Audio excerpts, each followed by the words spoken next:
I'm going to be going over some plants on this trail. Even though it is close to the end of summer, there's still a lot of things we can look at.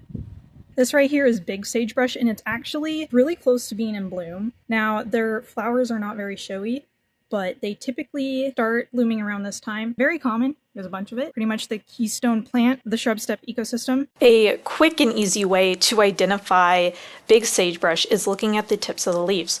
It will almost always have 3 tips on its leaves.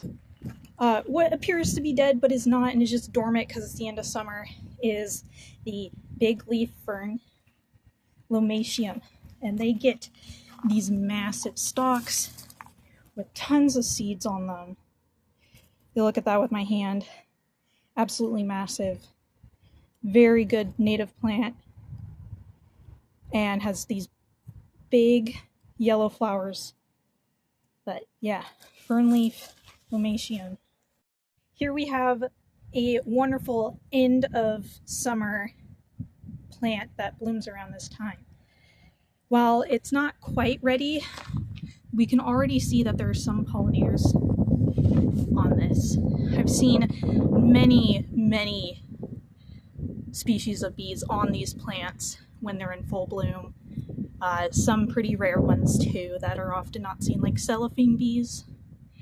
So if you're in Eastern Washington or anywhere in the Great Basin, this is a good plant to have for your end of season garden.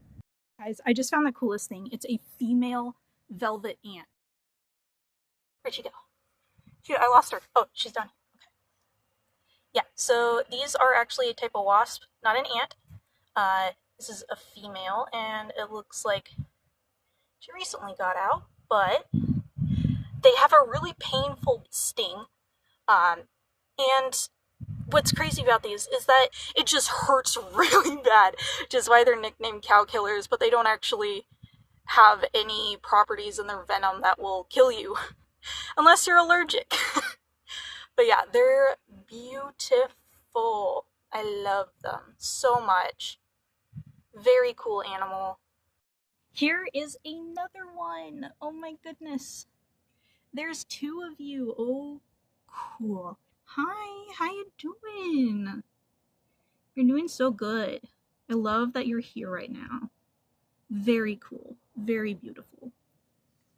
Thank you for letting me see you. And then if you were wondering what plant this is, I'm not entirely sure on species, but I do believe it is a type of buckwheat.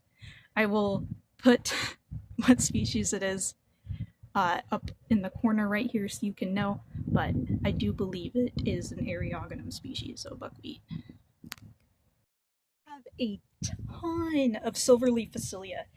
Now, while their flowers are quite beautiful, their seeds, oh yeah, this is a native plant to Eastern Washington, but its seeds may look fluffy. They look fluffy, but they're actually quite prickly, very much like the spines on a cactus. You do not want to touch these. I did this the other day by accident. So don't do it. Don't. I even had my hand in like a plastic bag and it just like went right through it when I was collecting the seeds. So that happened. Okay, here we go. We have another Eriogonum species. This specifically, I actually do know this species. This species is arrowleaf buckwheat, also known as arrowleaf Eriogonum. Here we have a tiny little ladybug guy. I believe it's one of the twice-stabbed lady beetles. We love these so much. They're super tiny. Here, I'll put like my fingernail next to it so you can see. Very tiny. Okay, moving on. Here we got some sort of aster. So this is probably some sort of... Now we have like purple fleabanes here, but Asteraceae, super hard to identify sometimes. So I'll put it in the corner for this one if I figure out what it is. Old growth sagebrush, gotta love it. Heck yeah. All this lichen on there. Oh my goodness. Oh, so much lichen. These are literally taller than me.